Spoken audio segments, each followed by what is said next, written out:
kwa ufafanuzi. Kwanza kabisa naomba nimpongeze Waziri Mkuu kwa kuteuliwa kuwa waziri mkuu. Hongera sana.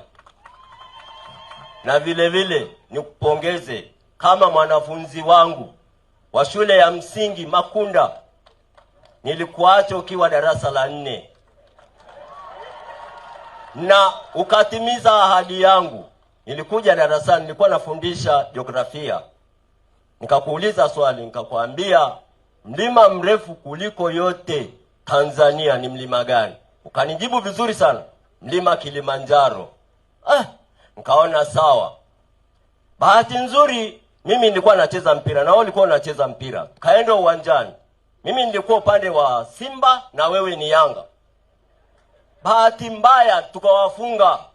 Ukaniita ukaniambia, mwalimu, kweli umetufunga? Nyie Simba mmetufunga? Nikakwambia ndio. Ukaniambia kinachofuata mimi nitakuja Kilimanjaro nione mlima Kilimanjaro. Kweli umefanya jitihada kubwa, na mahali ulipokaa ukiangalia kwa juu unauona mlima Kilimanjaro. Hongera sana mheshimiwa. Hongera sana sana. Na kingine cha pili, naendelea kukuombea Profesa hapa anasema utaje majina yako. Mimi ni Adolf K. Pantaleo.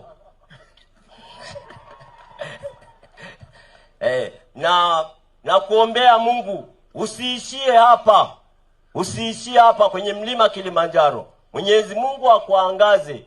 Mambo yakiwa safi, tutaendelea kukutana tena, utakuwa na maono makubwa zaidi. Asante sana. Mwalimu usiende mbali, njoo ukae hapa. Mleteni kiti mwalimu wangu. Shikamoo mwalimu. Shikamoo mwalimu.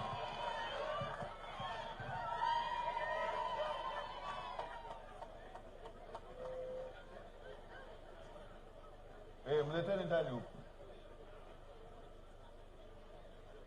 Mwalimu tulikuwa tunaenda naye mpaka kwenye mchaka. Nakumbuka na kawimbo kake. Kaeni, kaeni Tanzania, kaeni wote. Mwalimu, nimekumbuka na wimbo wa mchaka.